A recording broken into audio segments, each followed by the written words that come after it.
Assalamualaikum warahmatullahi wabarakatuh. Pemirsa, senang sekali siang hari ini kabar Ramadan kembali menjumpai Anda. Menemani ibadah puasa Anda hari ini, kami telah menyiapkan rangkaian informasi dari tanah air hingga ke Mekah, Arab Saudi. Salah satu informasi yang telah kami siapkan pemirsa yakni mengenai warga Palestina di tepi barat yang beramai-ramai. Mereka ini menuju ke pos pengecekan di Bethlehem agar bisa masuk dan juga beribadah di Masjidil Aqsa pada malam ke-27 bulan suci Ramadan. Bersama saya Fahada ini pemirsa, inilah kabar Ramadan, jendela informasi Ramadan Anda.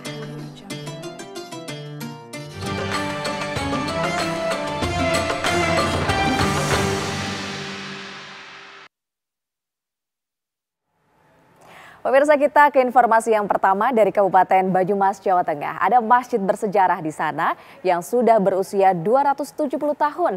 Masjid Agung Nur Sulaiman yang masih kokoh berdiri, terpelihara dan masih digunakan untuk berbagai aktivitas ibadah.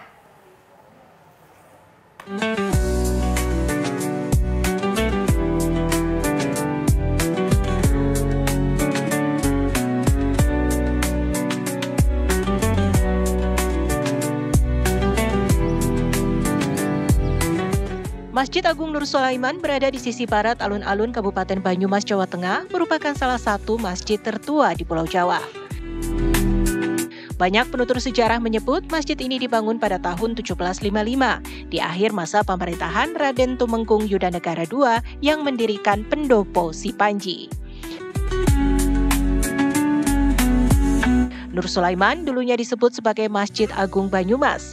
Namun setelah tahun 1992, masjid ini kemudian diberi nama Masjid Agung Nur Sulaiman. Berasal dari nama tokoh yang mempunyai andil terhadap kemakmuran masjid ini, yakni Nur Daiman, yang juga merupakan arsitek masjid ini.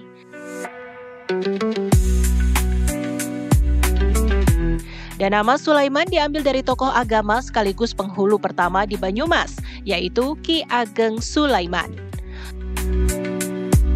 Masjid masih mempertahankan keasliannya. Kayu jati masih mendominasi arsitektur utama masjid dengan jendela dan 12 pilar kayu menopang bangunan utama masjid. Masjid ini memiliki ciri khusus karena dibangun pada masa kolonial.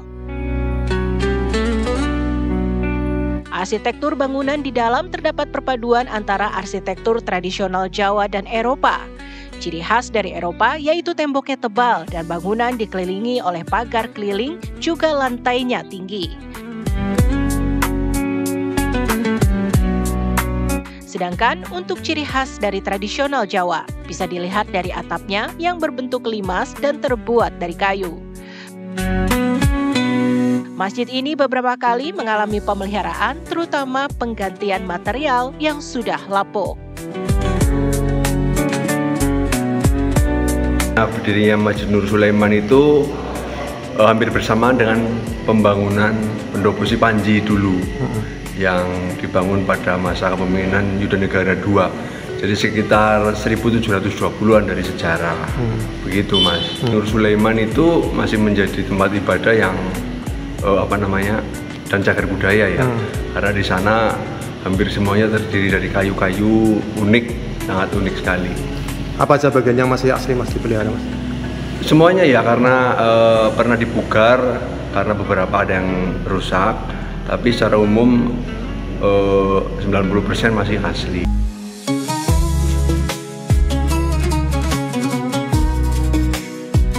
Masjid Agung Sulaiman kini menjadi salah satu bangunan cagar budaya di Kabupaten Banyumas. Selain menjadi cagar budaya, masjid juga menjadi lokasi wisata religi dan wisata edukasi untuk masyarakat sekitar.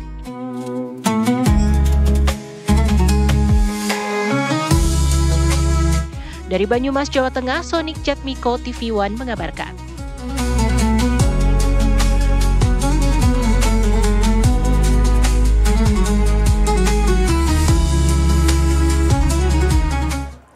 Pemirsa, kita ke informasi dari Istana. Presiden Prabowo Subianto mengadakan buka puasa bersama dengan Presiden ke-7 Republik Indonesia, yakni Joko Widodo, di Istana Kepresidenan Jakarta, tepatnya pada Rabu malam kemarin. Jokowi tiba di istana sekitar pukul 17.30 waktu Indonesia Barat melalui gerbang utama. Presiden Prabowo menyambut kedatangan dari Jokowi di istana. Keduanya pun berjabat tangan, kemudian berjalan bersama-sama menuju ke Presidential Lounge untuk berbuka puasa. Dikutip dari siaran pers Biro Pers, Media dan Informasi Sekretariat Presiden, dalam pertemuan itu Prabowo dan Jokowi berbincang-bincang sambil menikmati hidangan buka puasa. Kemudian selepas berbuka puasa bersama, Jokowi pun meninggalkan istana kepresidenan. Prabowo juga mengantarkan Jokowi sampai ke depan kendaraannya.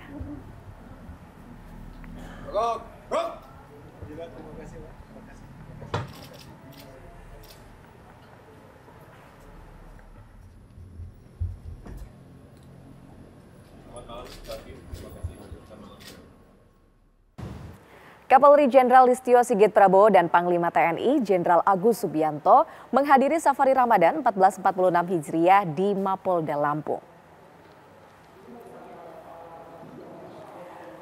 Kegiatan Safari Ramadan dua institusi itu pemirsa diharapkan dapat memperkuat sinergi kedua institusi. Kegiatan Safari Ramadan diharapkan juga menjadi ajang silaturahmi dengan tokoh agama maupun masyarakat dan seluruh unsur forum koordinasi pimpinan daerah atau Forkopimda. Kapolri berharap sinergi yang terjalin dari kegiatan itu dapat menciptakan situasi keamanan dan ketertiban masyarakat yang aman, lancar, serta damai. Pada acara Safari Ramadan, Kapolri dan Panglima TNI juga memberikan santunan kepada sejumlah anak yatim piatu.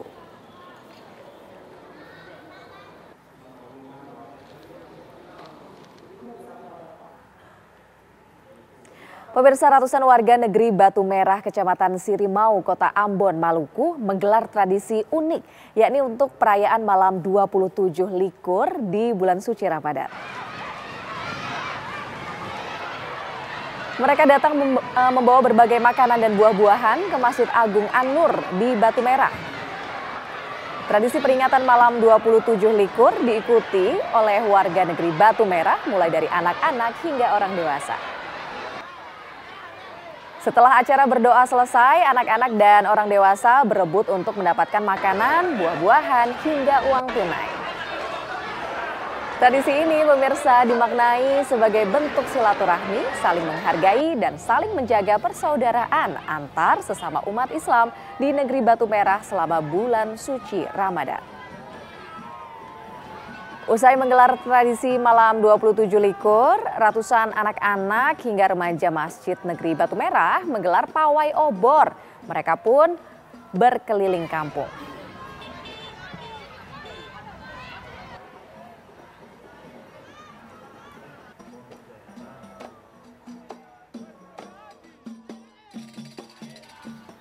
Pemirsa, pada hari Rabu waktu Arab Saudi hujan beberapa kali turun di Masjidil Haram Mekah, termasuk saat menjelang waktu berbuka puasa. Kami akan hadirkan informasi lengkapnya usai jeda pariwara berikut ini.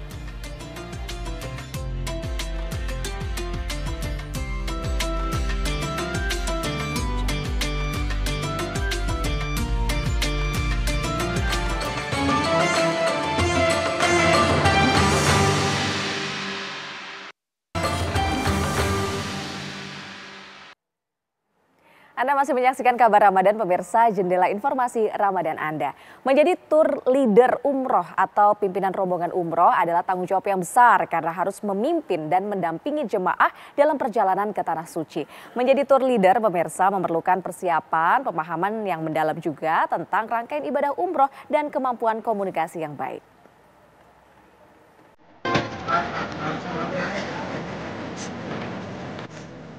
Menjadi tour leader atau pemimpin rombongan umroh adalah tanggung jawab yang besar karena harus memimpin dan mendampingi jemaah dalam perjalanan ke Tanah Suci.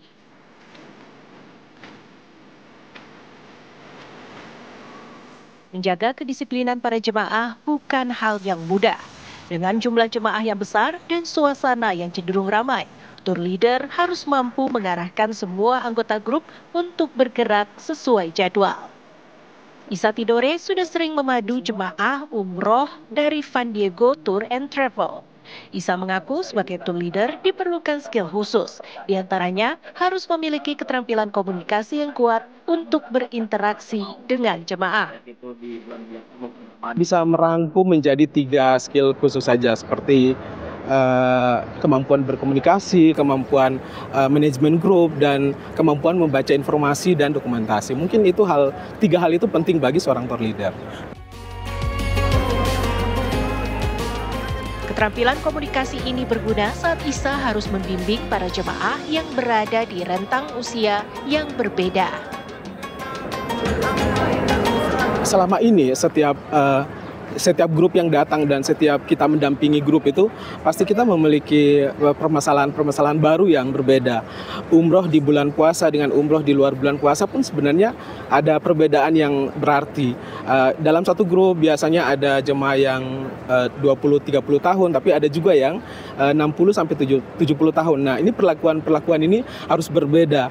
Begitu banyaknya jadwal yang harus dijalani oleh jemaah semua, itu juga harus kita atur karena semua jemaah punya hak yang sama, semua juga harus merasakan bagaimana City Tour. Nah, itu kita harus mengatur itu sehingga meskipun berbeda usia, berbeda karakter, itu semua harus menjalani itu dengan aman dan dengan nyaman seperti itu.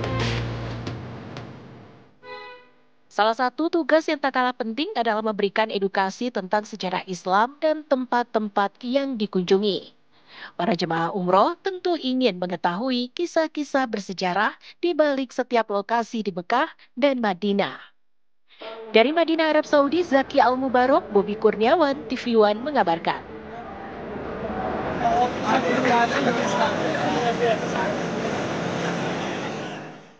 Pemirsa, hujan beberapa kali turun di Masjidil Haram Mekah, termasuk saat menjelang waktu berbuka puasa, tepatnya pada hari Rabu kemarin. Saat hujan turun, tak ada jemaah yang menepi mencari perlindungan agar tidak kehujanan. Para jemaah yang sedang berada di Masjidil Haram menghentikan aktivitasnya, lalu berdiri memanjatkan doa. Merasakan hujan di Tanah Suci merupakan momen yang istimewa karena hujan adalah waktu yang mustajab untuk berdoa. Usai memanjatkan doa, para jemaah kembali melakukan tawaf dan melakukan aktivitas ibadah lainnya.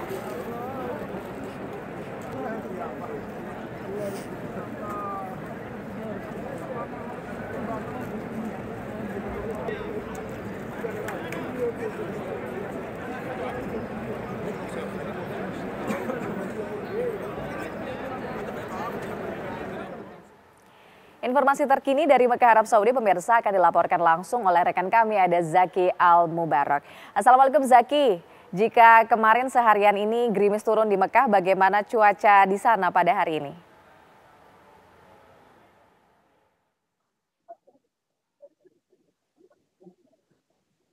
Ya, benar sekali pada ini memang kami sendiri merasakan bagaimana nikmatnya keberkahan hujan di Masjidil Haram. Kami memang sengaja berdua bersama rekan kami, Bobi Kurniawan, ini menjalankan sholat asar di dalam Masjidil Haram. Nah, tidak lama kemudian memang terasa hujan bintik-bintik yang menimpa wajah kami. Memang kami berdoa melihat di atas bahwasanya memang mendung dan ini setelah hujan agak sedikit mulai agak sedikit lebat dibandingkan sebelumnya. Nah, ini banyak warga atau jemaah muslim yang mengenagadakan tangan berdoa langsung bermunajat kepada Allah Subhanahu wa taala. Bahkan sempat kami melihat tawaf seperti sedikit agak berhenti karena banyak jemaah yang berdoa mengangkat tangan ke langit dan berdoa karena ini merupakan keberkahan, hujan keberkahan di tanggal 27 menuju tanggal 27 malam di bulan Ramadan ini. Nah, memang hujan ini sempat terjadi beberapa kali, kemudian kami juga sengaja ingin berbuka puasa di pelataran Ka'bah. Nah, kira-kira 10 menit sebelumnya ini kembali turun hujan dan beberapa kali juga terdengar suara petir. Nah, ini beberapa kali kami membaca doa dan mengucap menyebut Allahu Akbar sedang ada petir yang mengguncang di atas langit kita. Nah, ini beberapa kali terjadi dan kami merasakan bahwasanya alhamdulillah kami merasakan momen-momen yang betul-betul berada di pelataran Ka'bah, rupanya hujan itu benar terjadi. Dan kemudian kami melaksanakan sholat maghrib. Nah, uniknya pada saat pelaksanaan sholat maghrib, ini hujan tiba-tiba berhenti. Walaupun pelataran mungkin agak sedikit motor karena pada jemaah ada beberapa yang memakai sandal masuk ke dalam pelataran Namun para jemaah termasuk kami, saya juga tidak peduli apakah ini kotor atau bersih, kami tetap melaksanakan sholat. Kapan lagi kami melaksanakan sholat di balik setelah hujan yang masuk ke dalam pelataran Ka'bah. Hujan ini juga kembali terjadi sebelum sholat Isya. Nah, kami melihatkan berapa kali keberkahan hujan di Masjidil Haram. Nah, ini sempat padat, sangat padat sekali tadi malam, di malam 27 Ramadan 1446 Hijriah ini. Semuanya tumpah ruah masuk ke dalam Masjidil Haram, baik itu yang ingin melaksanakan sholat wajibnya maupun melaksanakan ibadah umroh.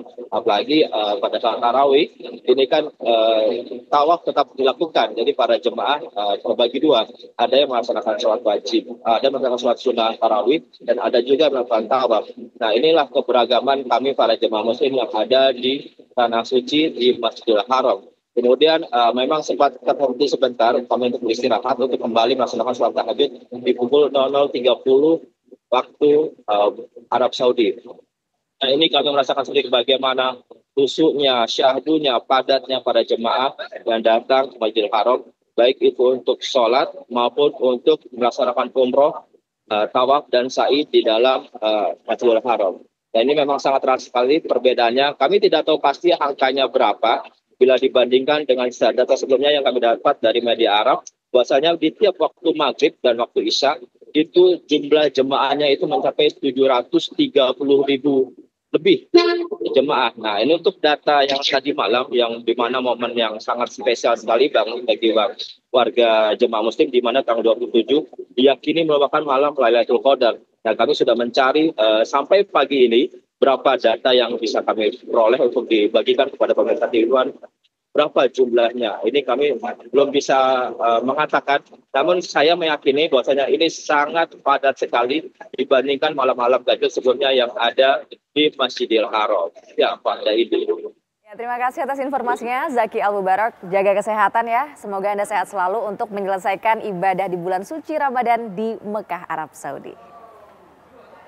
Pemirsa, warga Palestina di tepi barat beramai-ramai datang ke pos pengecekan Bethlehem agar dapat masuk dan beribadah di Masjid Al-Aqsa di malam ke-27 bulan Ramadan.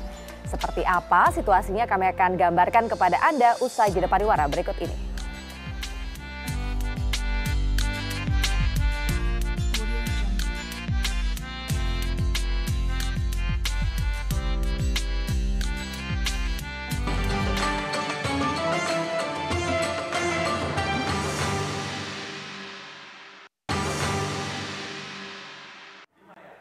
Masih di kabar Ramadan pemirsa, para pria menyanyikan lagu-lagu tradisional diiringi dengan suara gendang adalah pertanda warga di kota Sidon, Lebanon Selatan bersiap untuk menyambut Hari Raya Idul Fitri. Pasar kota Sidon ini dihiasi dengan kerlap-kerlip lampu tengah, ramai dengan orang yang berbelanja untuk kebutuhan Idul Fitri.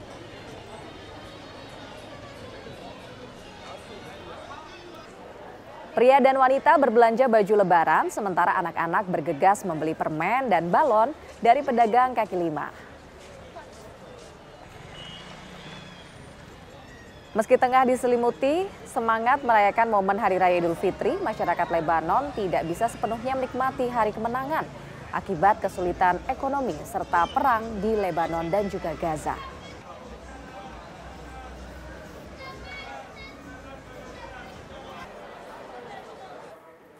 Pemirsa, warga Palestina dari tepi barat beramai-ramai datang ke pos pengecekan Bethlehem. Warga di sana rela mengantre berjam-jam untuk bisa mendapatkan izin masuk dari otoritas Israel ke dalam kompleks Masjid Al-Aqsa. Saking lamanya antre, beberapa warga mengalami kelelahan sehingga terpaksa mendapatkan perawatan medis dari petugas. Bukan tanpa sebab, banyak warga Palestina yang hendak masuk ke kompleks Masjid Al-Aqsa. Mereka ini ingin mengisi malam-malam terakhir bulan Ramadan dengan beribadah yang khusyuk, khususnya untuk mendapatkan Lailatul Qadar.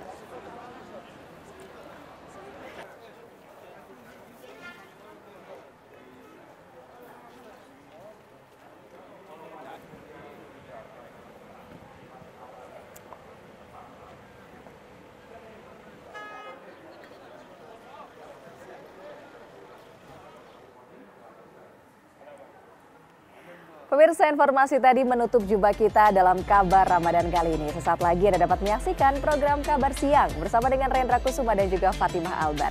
Saya Fada ini pamit undur diri. Terima kasih atas kebersamaan Anda. Selamat siang dan sampai jumpa.